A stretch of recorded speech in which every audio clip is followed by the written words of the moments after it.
रायगंज के विधायक कृष्ण कल्याण की पहल और रायगंज लायंस क्लब के सहयोग से चंडी तालाब में एक निःशुल्क नेत्र जांच शिविर का आयोजन किया गया। रविवार को तृणमूल कार्यालय परिसर में आयोजित इस शिविर में सैकड़ों स्थानीय लोगों ने नेत्र प्रशिक्षण करवाया और दवाइयां भी प्राप्त की हैं।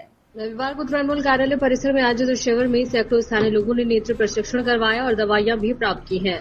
मोतियाबिंद और अन्य नेत्र रोगों से पीड़ित मरीजों को प्राथमिक उपचार और परामर्श दिया गया है। जिन मरीजों में गंभीर समस्याएं पाई गई हैं उन्हें आगे के इलाज का आश्वासन दिया गया है।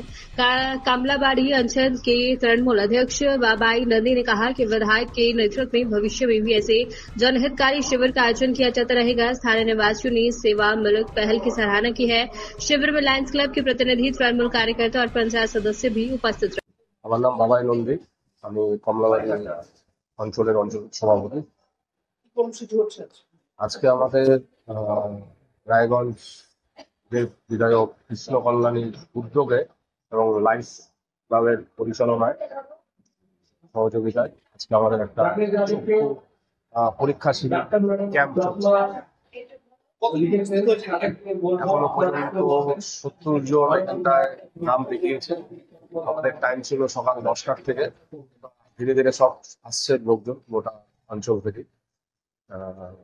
মোটামুটি আমাদের যা টার্গেট আছে যে গত 5-7 দিন আগে আমাদের ছত্রপুরে আমি করেছিলাম, ওখানটায় 246 জন চক্ষু পরীক্ষা শিবিরে